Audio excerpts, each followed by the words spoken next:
Hello out to all you wonderful people. This is Andre, the Game Idea Guy. Thank you once again for lending me your time and your ear, listening into another What If video from me. And this time it's not going to be one that's as long, especially not as long as last week.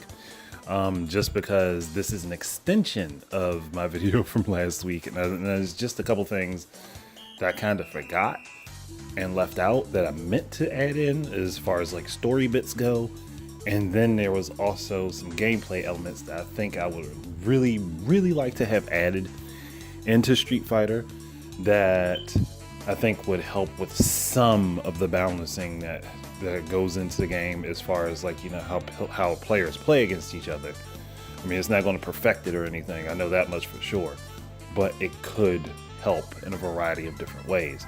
So, firstly, the story bits that I left out because I thought I had mentioned them, and I guess it was because I had been recording before, and unfortunately my kids like made a lot of noise during the first recording, so I had to scrap that one because you could barely hear me, and then I had to redo it, and I completely forgot that I had come up with the idea of Shadaloo and Urien having a working relationship with each other, where Urien was falsely pledging his loyalty to Bison and working for Shadaloo because he wants to oppose his brother, and he knew he needed what amounts to, I guess you could say, an army in order to deal with the followers that Gil has.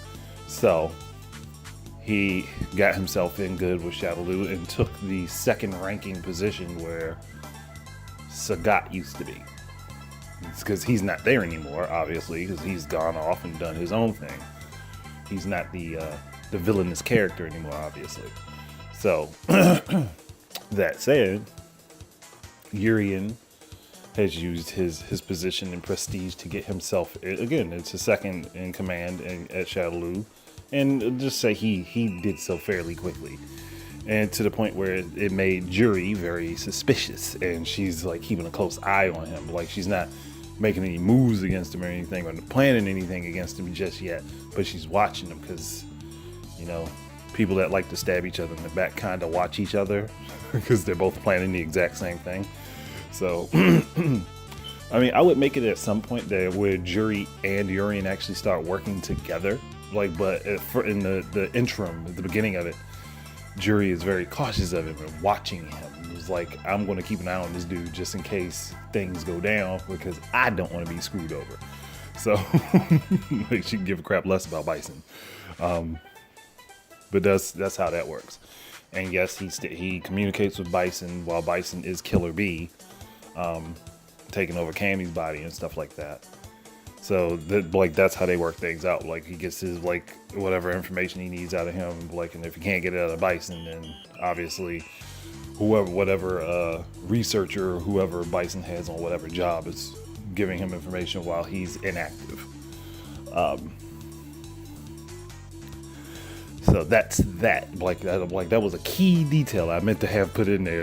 I guess I just completely forgot about it. Now, there's also the issue of overusage and spamming of moves.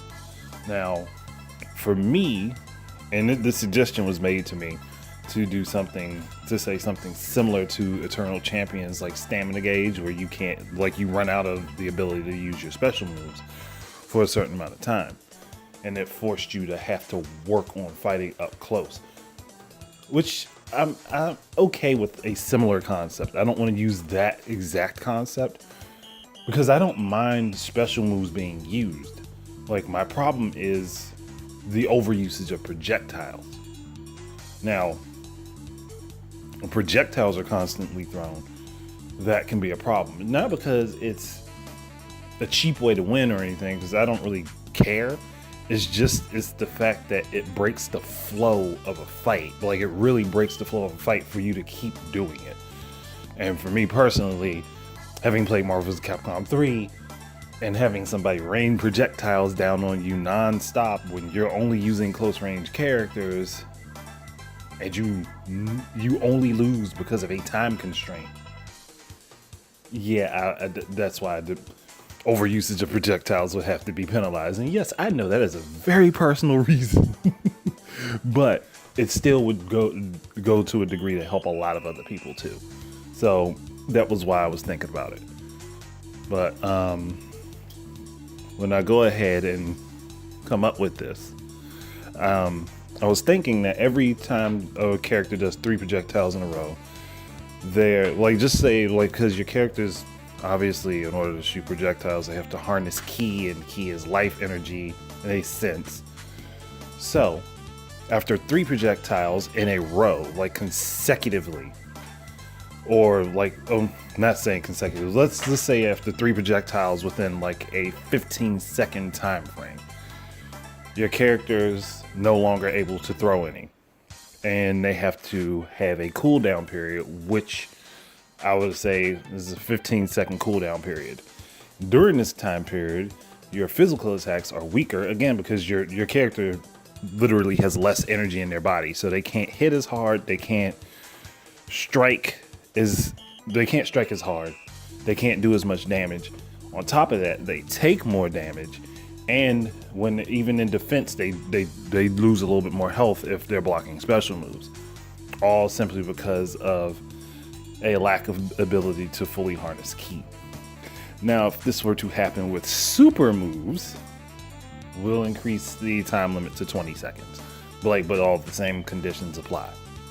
But that's really it. That was the only other gameplay thing I really wanted to add. Oh, and the thing that I talked about was Sakura and her accidentally harnessing the Satsui no Hado and then hitting Shan in the chest. Now, it's not something that has to happen, but I think having that be one of her ultras for Sakura, because it would make sense to me, you take damage to perform ultras. So if you're like, you take enough damage, she powers up, charges up, and hits, and it's a single strike move. Like, you see her eyes glow and she gets angry and she hits you in the chest and like collapses your character. Like, that would, again, like for this particular game in this context, it makes sense. But for Dark Sakura, that wouldn't be her, obviously it wouldn't be her ultra, it would be a super. Like, it wouldn't do as much damage obviously as a super, but that's because Dark Sakura would replace that with the Raging Demon. So like, it's a swap off. She still has the move, she just doesn't do as much damage because she can do it more regularly. That's really it. That's the only other change I really wanted to make sure I covered, and I didn't want to forget. So, oh gosh, yeah, this is really short. Sorry, like, I didn't mean to make it so short, but honestly, don't have much of a choice. So, because like, I needed to do it, and I didn't want to like forget about a full scale what if, but I didn't want to do a big one this week anyway, so this worked out perfectly. But that's it. Thank you guys very much for listening. Keep your eyes and ears up for more stuff from me, and until the next time, please enjoy your games and peace out.